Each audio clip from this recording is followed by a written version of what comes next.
Good Thursday, ladies and gentlemen. And again, it's that time. It is the show on sportsnetusa.net. I am Corey Nayland. There's Mark Pavlovich, Ed Ford behind the scenes getting us up and ready to go. Tonight we have a return guest. It took a couple years, but we got a return guest on sportsnetusa.net. Head softball coach Jenel Guadagno will be joining us again. First time was in 2018. Mark Pavlovich and Ed Ford had the pleasure of talking to Coach. And right now, we've got Cuesta College coach on a juggernaut, especially this last season, and just building this program up to new heights for Cuesta College. So, without further ado, Coach, thank you very much for joining us. And Mark, where are we going first off? Well, Corey, I always love to find out the background of a coach and how they got where they are. We have a CIF champion sitting in front of you. We have a community college state champion sitting in front of you. We have a Point Loma veteran sitting in front of you. And then we have a 8-year assistant community college coach before she gets to be a community college coach. So, Coach, I'm taking you way back because I've got to ask, the first thing I see is that you were a T-ball player in baseball. So I've got to ask you, were you automatically gravitating towards the game with a bat and a ball? Or did one of your parents say, there's nothing for young girls, we have to keep her busy during the summer, let's play T-ball? Well, it all started with soccer. My parents had a lot of energy. They needed to channel that energy, started playing soccer, and then the same coach said, hey, we're going to start up T-ball. So my parents said, get in it. So I've been active since I could register at 5 years old or whatever it was to be a part of organized sports. So that was your start, but I mean, you continued to play in the game of softball. I mean, I've seen, we've all seen your bio about your high school prowess as a softball player and everything else. What made you gravitate to the sport of softball as a youngster? It was a lot of fun, a lot of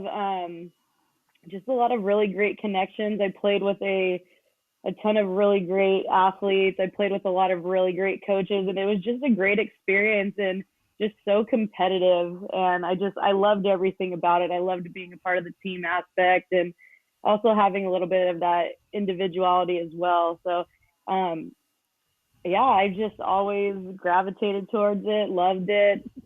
Born and raised a Dodger fan. So I've always I guess you could say I've always gravitated towards baseball, softball. Corey, before you jump in there, Coach, you did see the score of the Cincinnati Reds San Francisco Giant score today, 18-1, first place San Francisco Giants. Just wanted to keep her informed. That's all. It's good. It's good to see. Good to see. It's about time you guys turned it on around. It's been a couple years, so we got you guys next week, I believe. So we'll see how it goes. It's true. Always a fun rivalry. We don't have to win in a shortened COVID season. We win in regular seasons. That's all I can say. That's a good point. Well, like all coaches we talk to, a win is a win, so it really doesn't matter. You win. Shortened season, longer season, doesn't matter. You're a winner, Coach. You talked about individuality in the team sport of softball. How does that individuality show for you and your other teammates when you played at, let's say, Cerritos and growing up even before that? I think one of the coolest things is having those different personalities. So you're going to have all different kinds of athletes and athletes that came from different backgrounds. So you get a whole lot of different personalities on one team, and you meet some of the greatest people there, some people you think you would never meet or actually have a connection with. So I think that's a really special part of that, and you're around each other all the time, so they are definitely considered a part of your family. Coach, when you talk about growing up in softball, and you said you had some great coaches, so reflect and let us know who those coaches are. Who was that essential coach that influenced you the most in the game of softball? Oof, that's a tough one, very very tough question. But I could say my two biggest influences have been Mary Starkson at Warren High School and Cody Murray at Cerritos. And let's And stick with Corey. I was just going to follow up if you don't mind. Let's stick with Cody for a second because we've had the pleasure, Corey, myself, Ed Ford, to have done numerous amounts of games over there with Cody and her father, who are over there as coaches. What did Cody, you were an assistant coach there for 8 years. What did she teach you not only as a player, but getting you prepared to be the successful softball coach you are today? Wow. These are great questions. And coaches prepared me in more ways than others on the field, in the office, in life in general. And she's always been upfront and honest with me. And we've always had a great working relationship. And we always have a running joke of it's never about softball. So one thing she always told me is, we want to get out there and coach and be a part and have fun on the field, but that's really 10% of the work. The other 90% is in the office doing the back work, strength and conditioning programs, recruiting. It's so much more about just getting in, going to play. It's bringing student athletes in and being able to give them all the tools that they need to be successful and still make sure that they're able to transfer academically. and before you got to Cody, you mentioned your high school coach at Warren High School. Um, you played softball, you played baseball all your life. Um, how did you not burn out for playing? Because softball sometimes can be year round. So you get to a certain age. How did you not get burned out playing, let's say, travel teams and playing high school ball? hmm I was a two-sport athlete all through high school, so I played basketball and softball. Did a little bit of travel of both, and kind of just bounced back and forth. And then when it got to about my sophomore year, really just focused in on doing the travel ball softball. And I knew I wanted to go off and play in college. Um, and I just knew that continuing to play would just give me that opportunity.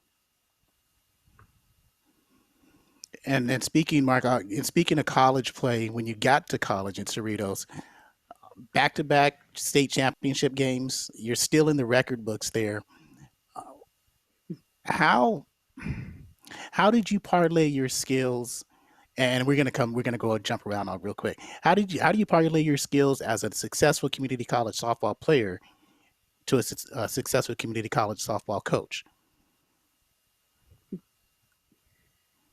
Just keeping it very, very, very simple. Whatever we have, we're gonna work with, and we're gonna make you better. And if we can get a little bit better every single day, we're gonna be on a good track. Um, just knowing kind of the ins and outs and what it takes to be an everyday player at the junior college level is very tough. And I think really knowing that and understanding that and knowing what the hard work is going to be successful, in the weight room, hitting after practice, hitting before practice, extra ground balls. So I really just attest to hard work and being able to manage that while being a student athlete, and definitely relating to those students. I know things are very different now than they were when I was a student athlete, but just trying to be compassionate and being able to relate to them and understand how the system really works. Coach, let's follow up on that statement. The reason being is I was talking to one of the well-known. I'm not going to use their name so they get in trouble, but one of the well-known community college coaches, and we were talking about success on the field, and we talked about COVID, and I said, "So how difficult is it?" And she said, "The players today do not have the heart of the players of the past. We used to go out and practice on our own. We used to do things on our own. Nowadays, we'll say to the girls, go take extra batting practice. And we'll stand there and watch them stand by the batting box and all talk with each other. And we'll have to yell, hey, you're there to bat. Same with fielding. So I have to ask you, as a former player, now a coach, is there two different breeds of softball players that when you played, you all went out and did it? Now the players today have to get kicked in the backside to put in that extra charge? Because I found it interesting that I had a coach who was blatant enough to look me in the face and go, this is the problem with the game today. I will 110% back that statement. Athletes are not the same that they were back in our day. I mean, you had to drag us off the field. We had 9 my freshman year at Cerritos. We had 9 players, 10 players, and we made it all the way to the state championship game. We had injury after injury, and it was, you didn't want to let your team down. You're just going to get after it. Now we have players cough and then they're out for a week. I mean, it's you gotta want to be out there, and I think the heart and the hustle with the girls that I grew up with, it's not as present as we would like it to be. But I could say this year we have a couple girls who truly heart and hustle every single day. Reminds me of those old school type of players. Okay. And Mark, before you continue with the next question, Coach, do you feel like it could be a matter of resources? Because we grew up with softball. I come from a softball family, and the resources, yeah, there were some, but you had to go out and make your own stuff. Get your own practice time in and make your own, pretty much make your own contraptions, basically to practice hitting a softball. Nowadays, you have almost everything handed to them. Is that one of the reasons why? I think it definitely could be. Maybe parents are, oh, you're going to do softball here, you're going to go into these hitting lessons, you're going to do these fielding lessons, and they're not 100% invested. And there's a lot of things that are easy, accessible, I would say, to athletes, and the participation is just good enough instead of getting out there and working hard and actually competing for a spot or competing for a position. Okay. So when you came from a program like with Cody, who was, I mean, her lineage as a softball player is next to none. You come in to be a coach yourself. What was the first real obstacle you ran into as a coach and you said, okay, how do I get through this? Is your first year as a head coach, not an assistant coach?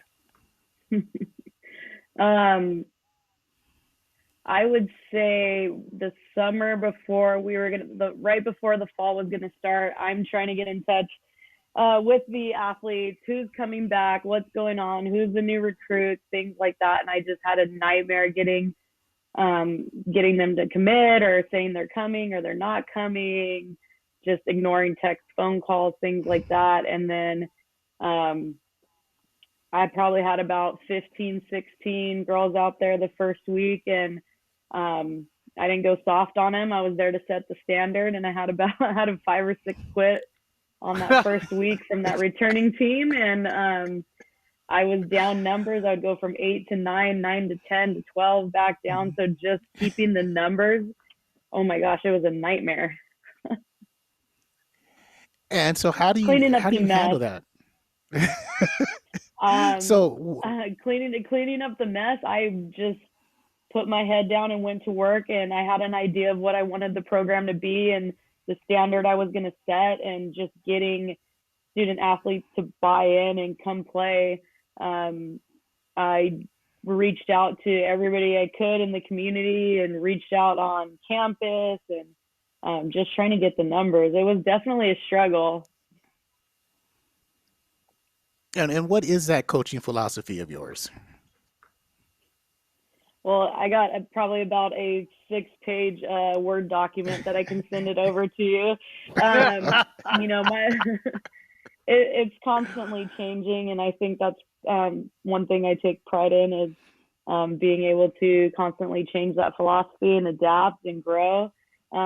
Really come in, work hard, have a good time, get it done in the classroom. You're going to get it done out on the field. And then I have some little tidbits that I have within strategy and things like that. So maybe I'll be careful of how much I really say about that one. Okay. Jenel, we often emphasize the fact that coaches are educators. They're not just coaches on all levels. So I have to ask you really, is there a separation between educator and coaches from your perspective, or is it just the same? It's just different classrooms that you present yourself in. I think it's definitely a good mix. It's kind of, I would say for me, it's more of a blended um, in how I am on the coaching side versus I am on the education side. But um, it's a little bit different rapport when you have your student athletes, you're with them a majority of the time with strength and conditioning and practices, extra work, things like that. When you get over to the academic side, you just throw on a different hat. And a lot of my coaching and a lot of my teaching is one and the same. Having clear cut standards. Hey, this is what we're doing. This is what we're here. I'm here to help you. And I'm definitely a little bit softer on the regular student than I am our student athletes. I'm all over them, making sure that they're doing the best that they can at all times. If you're slacking in the classroom, hey, let's pick it up a little bit. But if you choose not to, I'm not going to ride you about it. And speaking of student athletes, what is we feel the community college athletes might be the toughest athletes around.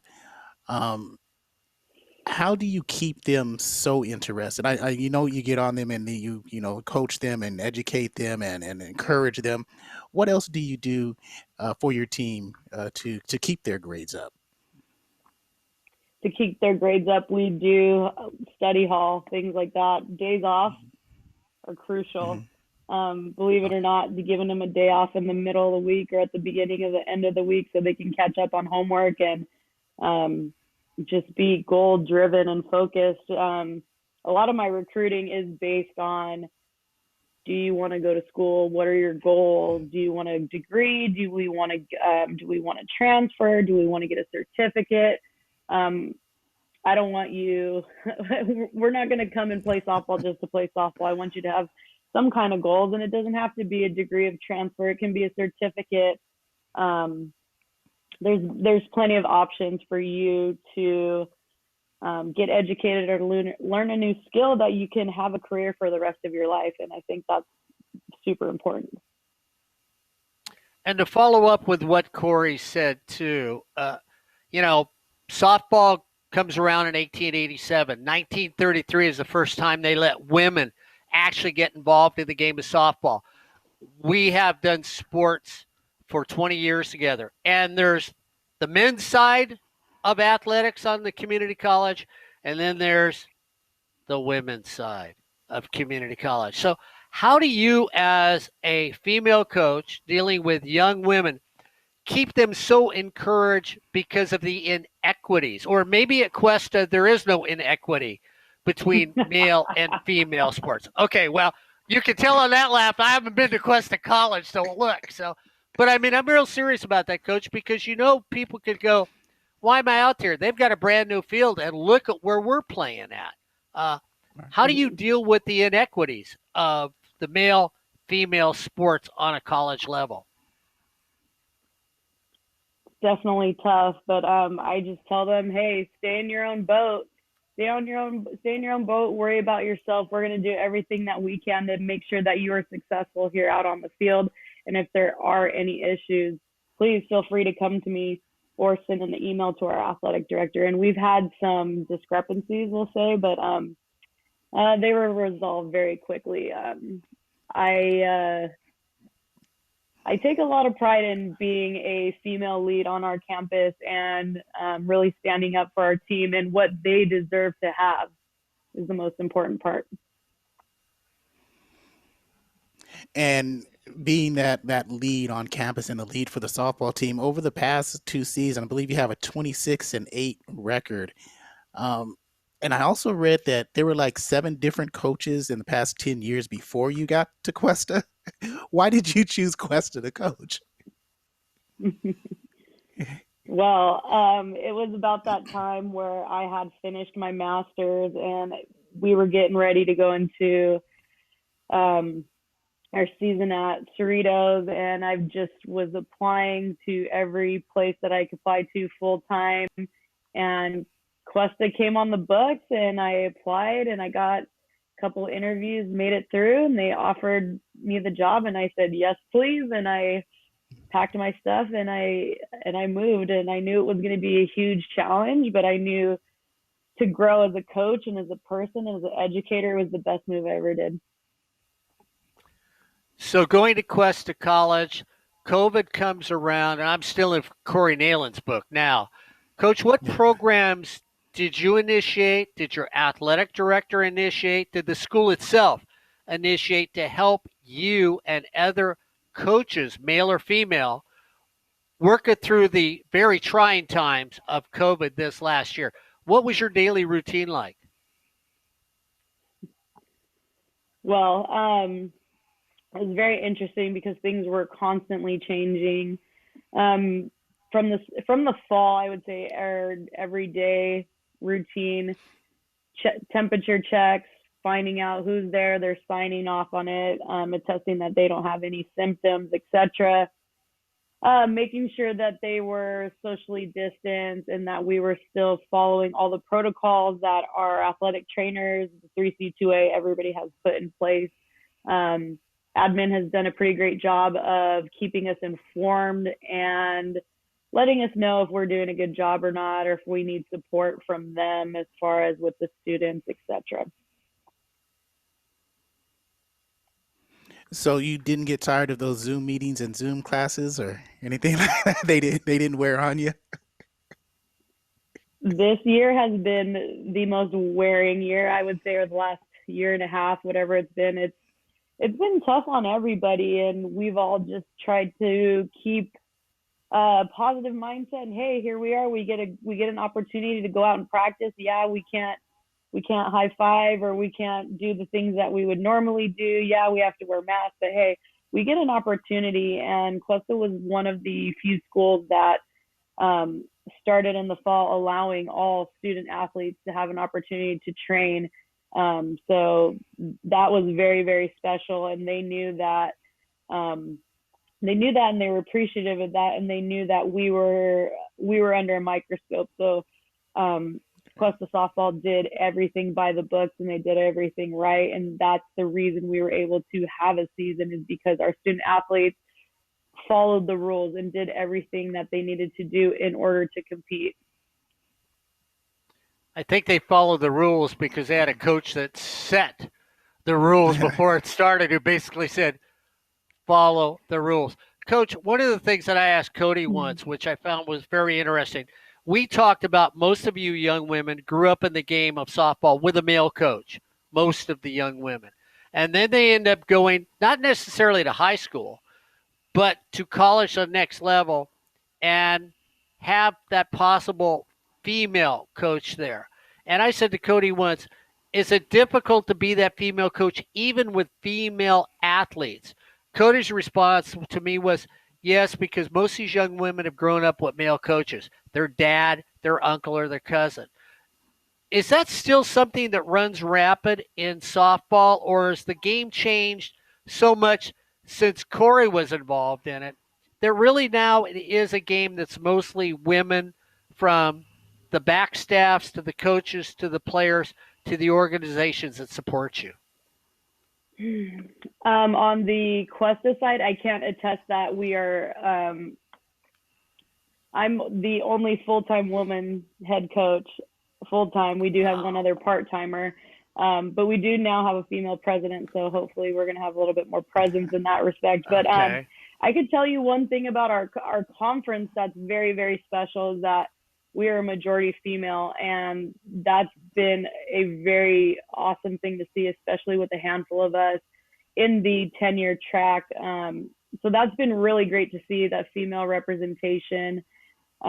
We do need more. That's 100%. And as far as a transition from male to female coaches, I haven't really had any negative experience or um, had any issues, I guess, that have been brought to my attention, but I just try to be relatable and let them know that I've been in their shoes. I was a junior college athlete.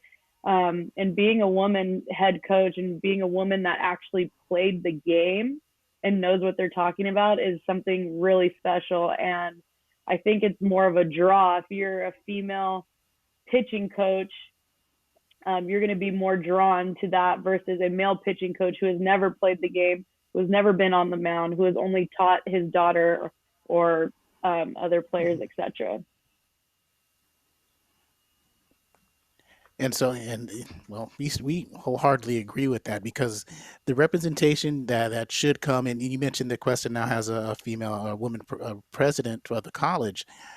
Um, how, I always have one question that I can never ask correct, Coach. So bear with me for just a That's moment. okay. Okay, so if you were making the rules at Cuesta College as president, and there would need to be more representation, what's one of the first or one of the couple things that you would do to start off with making those changes? Well, I'm just going to start off by saying Dr. Stearns has done a great job in the role she's been put in. I would say very, very similar to my role.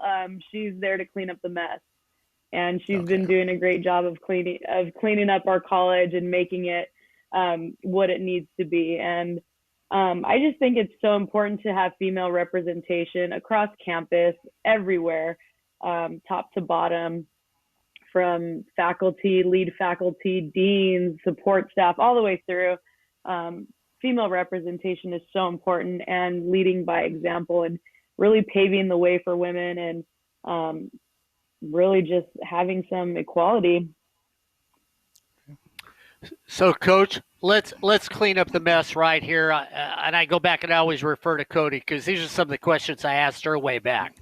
I have broadcast baseball today for a team that's committed 51 errors playing baseball. I also broadcast for a softball team from the same college that has committed 6 errors in the entire season. My statement has always been I find the young women that play softball more fundamentally sound in the game of softball, more fundamentally sound than baseball. I know what Cody's answer was, so I got to ask you if you got to take a side here and tell me why. Which is the more fundamentally sound game? Well, I really can't attest to what it's like to be a baseball player. I've never been a baseball player. I've never been out there with the boys. I would I would say that softball, from my opinion and what I've seen and what I have been a part of practices, games, training, is that there is a lot more fundamental work that we do in the beginning phases before training, etc. Well, at least you know how to bunt. That's for sure. The men don't. I mean, it's just disgusting. I really do. We've actually talked about this off the air, Coach, that they ought to bring the softball coach over and teach the men how to bunt. It drives Ryan Osborne and I crazy. It really does. Yeah. My partner can Well, laugh because he knows how I feel about it. Yeah. Well, it's a part of the game, and it's a part of the game you need to practice. So not practicing and fine tuning all those skills that you would need to be successful just doesn't make sense to me in my mind as a coach. I don't know what they're spending their time on. So her answer Well, is yes. Her answer is yes, Corey. Softball's more hey, fundamentally sound. yes, it is. And you know what, Coach Mark, 984 fielding percentage for Cuesta this year. So I love 984. that. That's a beautiful thing. And speaking of your team this year, 9-1. You win the conference. Who were some of the standout players that you had this year that really took the role and came off of COVID and said, you know what, we're here to play? Oh man, look at my one through about 7 or 8. They all came to play. Huge standout for us. Clarissa Elwine, our shortstop. You want to talk about heart and hustle? Oh my gosh, I would have loved to play alongside of that athlete. She comes out to practice every single day, works hard, and is just unbelievable in what she does. I mean, she had 0 errors on the season. For a shortstop, that's absolutely unreal. I mean, I loved watching her play, and I loved being a part of that. Natalie Ziegler, she bounced around for us from catcher to first to right. She's our lefty power, and then she can also slap. Our pitcher, Maddie Mata, who returned back just stronger and better than ever, and just really took on that leadership role and led our team. And it's been all of them. I can talk about all of them and how they all brought something so special to the table. And it's going to be very hard to recreate that. This is a very special team, and they took it all the way, and it was all them. I joked with my assistant coach. I'm like, I just really feel like I kind of just facilitated, but they created this energy and they created this environment that was unmatched, especially for COVID and, going out there every single day, not knowing if you're going to have a season. Right. And Mark, I got to follow up real quick, Coach. Explain the mindset that the players had last year in 2020. You winning record. You're like 17-7. You're doing well. You're probably going to go to the playoffs and probably do well there. Then COVID happens. Then you don't know if you're going to play. Then you do play and have a successful season. What was the mindset of your players during that time? We just tried to keep a positive mindset. Hey, this is our opportunity. Not everybody's getting this opportunity to play. So let's take advantage of this opportunity, train, be the best that we can be. And so when we do get the call that say, hey, you have games coming up, we're going to be ready to go. And the competitive spirit that group had was absolutely unreal. And they came out and they competed every single day when we were on them, when we had little to no information about what was going on. We only knew what was really going on in our San Luis Obispo bubble. And these were the protocols that we had to follow. And we did our best to keep them on their toes. We had different practice plans every single day, different focuses. We did the best that we could to shake things up and keep them interested. And they did a great job, and they saw they bought in and they saw the progress that they made. So I think that was definitely a key factor on keeping them motivated. Okay. Corey, you look at this team, they batted .355. They had an on-base percentage of .431, slugging percentage of .508. The thing that I found really is she talked about Maddie Mata, who's basically her pitcher. Maddie Mata not only was her pitcher, but she had a slugging percentage of .733. Now, I know you're supposed to be good from the circle, and it's nice if you can hit as well and play defense. But when you look at that, the only person that was better than her with a slugging percentage was Katie Lamar, who was only a slugging percentage of .839. So, I mean, if Cuesta doesn't win, then we got to look at the coach and say, Coach, who's calling the pitches out there? And that's my question to you. Are you the pitching coach of your team too, or do you have a pitching coach, and who is she? Unfortunately, we lost our pitching coach this spring. She got into Fresno State to get into nursing school. What a time to get into nursing school, right? So wow. She was with us all fall. Her name is Riley Krause. She was with us all fall, and she did a great job of getting those pitchers ready to go. And then in springtime, myself and my assistant kind of split roles as far as taking over the pitching. We still kept with the same philosophy. I did a little bit more dabbling into pitching and workouts and things like that. So we were able to give them the time that they needed in the bullpen, and we're there to help them. And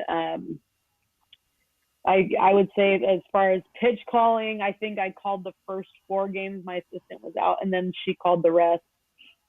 She's a catcher, so she has a lot of things to pick up on, and she did a fantastic job. Her name is Dana Manser. And then I want to go back to the defensive side of the field, and you mentioned your shortstop had no errors. Um, is that well? First off, as a shortstop yourself, how proud must you have been for her to have no errors? And secondly, is that one of the defensive side of the field? Um, do you give them a look? I get a look sometimes from my wife that if I say something wrong or if I do something, I'll get a look. Is the look is all that's needed when you coach your team when they make an error? um, well, to go with that first question, yes, as a shortstop, that's absolutely unreal. And we didn't even know until we went into our exit meeting, and I was like, oh my gosh, you had 0 errors. And she's like, yeah. I was like, you know how unreal that is? In 10 games, you had 0 errors. Like, it was, I loved watching her play. It was so much fun. She's diving, she's flying all over the place, and Ooh, she did a great job truly. and worked hard in practice. She took Mhm. every ball in practice like it was the championship game. And that intensity is hard to bring every single day. And she brought that. Um, so yeah, it's tough. And Katie Lamar and Maddie playing third base, they did a fantastic job. They held down the left side for us. Um, I wish I could say that there was a certain look that I gave, but it was more of like a, hey, pick it up. Hey, you're better than that, but a little bit more direct and a little louder. But you know, it's hard to give a look when you got a mask on and you have sunglasses on and you have a visor on. They don't know what's going on. They're just like, are you looking at me or are you looking at her? So All right. um, just the hey, be better. That was enough. Okay. Corey, it's come to the time of the show because you know Mr. Pavlovich has tons of softball reassurance questions. So, Coach, I've got Okay. to ask you, yeah, because Corey and I have a running battle. I'm sure Ed Ford now is just rolling his eyes at the home studio, going, "Oh my God, here we go." First thing I got to ask you because we've had this discussion on the air, and we just had it recently. Should the run rule exist in Oh, softball? okay. Should it exist in softball? Absolutely 100% because we have to travel 2.5 hours to every single game. And if we can get in and get out of there, I'm happy. And Yes, if coach. we've been on the other end. My first 2 years, we Mhm. were on the other end of that every single time, and I was Right. okay with it because sometimes it's like the bleeding's got to stop sometime, and we'll be out here all day. But absolutely, That's a high desert answer if there was ever one. Yeah, it's too I'm far of a with you, drive coach. home. You know. Okay, Coach, I'm going to stick with my questions for a second because Corey Nayland, he'll give me the look Okay. like his wife gives him. I've got to know what is an appropriate ERA, and Corey Nayland's going to want me, and I will, Mr. Nayland. I will specify this appropriate ERA for community college softball. Corey and I disagree on this because he has to categorize ERAs into different levels. all right. I'm gonna have to take Corey's side on that one on the different levels, but there's a lot more to it than just putting a hard number on it. Go look at our ERAs. I think it was like 4-5 or 5-6, and we were 9-1. So um, if you get a pitcher that can get the ball in play, and you get that defense behind him, and you're able to score some runs, I think you're in good shape. We know that those strikeout pitchers are a dime a dozen, or they're going to those top 5 schools. So um, I'm gonna have to go with Corey on that one, going into categories. Did you guys talk to each other before we went on the air? What, No, absolutely what's not. that deal Nah, here? You know, Corey's a St. Louis Cardinal hey, fan, Coach, so he has no much love for the Dodgers either. I just got to throw that in That's there. okay. Nobody oh, does. it's That's okay. okay. Oh, you want to ask the third one also, Mark? No, no, go Batting ahead. average, bat. I'll get there. Don't worry. We got Okay, 20 go minutes, ahead. maybe. I get it. No, Well, no, go no. ahead, Go ahead. Corey. Go ahead. I don't want. Well, okay. Here's another one, Coach. We argue about batting average and on base percentage. I believe on base percentage should always be the numbers that I look at.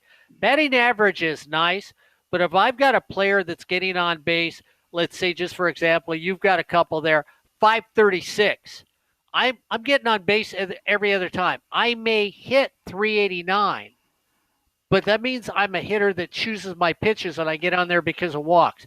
So which number is more important from a coach's perspective? I will just speak for myself in my coaching philosophy, and I love the on base percentage because if you're getting on base, you're making things happen, whether you're moving runners, whether it's a walk or getting hit. If you're getting on base, you're putting pressure on the defense, putting pressure on the pitcher, and that's what we want to do is apply the pressure and getting on base. You get on base, good things are going to happen. Okay, Corey, I'm 1 for 3, so I'm batting 333. I'm going to go for 500 right here. All Coach, right. how stupid is RPI? We just had a state university up here in Southern California that lost their conference by 1 game. They were 22-2 in conference. The team that beat them out was 23-1. They have gone to the big dance, the NCAA regionals, 5 years in a row. Because of their RPI, they were not invited, and other teams that had records of 19-11, 18-12 in softball made it. So I've got to ask you, I think RPI is a little ridiculous because you get rewarded for losing to tough teams. What's your take on that? I'm pretty sure I answered this question last time, and I'm pretty sure I have the same answer is that I don't like RPI. I do not like the RPI. Yeah, it's wonky in the way that it works, and even trying to explain it to somebody is kind of crazy. You know, you could have a fantastic season and you're winning games, and you have a rainout, and then you're scheduled to play this team who has a lower RPI than you. Even if you go in and play that team, your RPI is you win, your RPI is still gonna drop. So I don't think it's in everybody's favor, that's for sure. I think for some of the other teams, it's absolutely a favor. And we've had many discussions on the softball side about RPI and hiding the RPI, and it's really sad to see the integrity of the coaches who just pull out the game or not compete because it would affect their RPI, etc. Corey, I now can play for Cuesta College because I'm at 500, so I'm feeling good about myself. Well, I was That's gonna great. say, I was gonna say you mentioned some of the coaches that play for the RPI or don't play for the RPI.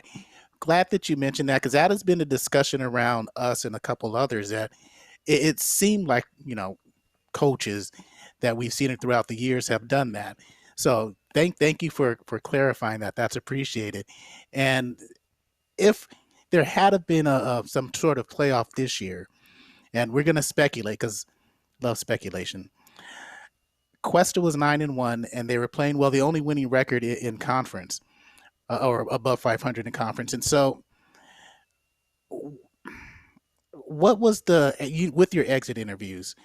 Was there any somberness to going away with your players that there wasn't any chance to play in the playoff situation? Oh yeah, absolutely. I would say the biggest negative or con that we received was that why did we not get the opportunity to play like the other teams in our conference? Why were we not given that opportunity? And we wish the season would have been longer, and we wish we would have some kind of playoffs. And I was absolutely, you guys would have, we would have absolutely crushed it. We would have been in the playoffs for the first time in I don't know how many years, but we would have definitely gave everybody a run for their money. Um, so it was tough to have those conversations and to have those conversations all year, letting them know like, hey, here's our situation. This is what we know, and this is what we have to move forward. Either you stick with us or you move on. And if you decide to move on, we completely understand. You have to do what's best for yourself. And We did have athletes move on, but at the end of the day, the group that I had fighting for something, if it was 10 games or 5 games, whatever it was, they were the team I wanted to be associated with and be a part of. So it's very upsetting, and it's very, it's hard for, I think, all the Cuesta coaches to get shorted a season and not have those opportunities for those athletes. But I can just tell you our athletes made the best of the situation, and I'm just so proud of them and so happy to be a part of that magical team. Corey Nayland and myself have always advocated there should be national championship games. We've done a lot of football over the years, and we do believe there should be a true national championship game for community college football. We do think it could be worked out. I also feel there should be some sort of national championship game for softball. The reason being, Coach, I feel the best softball players in our country, and I'm talking as a whole, come from California. And I think it's only fair that a California team, because I think they would be there, Corey Nayland, should be playing for a national championship. Do the women coaches, have they ever sat around and actually talked about trying to figure out a way to do a college World Series for community colleges, or is that just not feasible? You know what? I haven't heard any talk of that. I don't even know if it's feasible. Would it be awesome? Absolutely. Would California crush it every single year? Absolutely. We'd be the national championship almost every single year. And I think, or I know we would be in the national championship every single year. The talent that we have north to south is absolutely unbelievable. And it's very special to be a part of. Yeah, I totally think that it would be an awesome thing to see, but do I see it happening?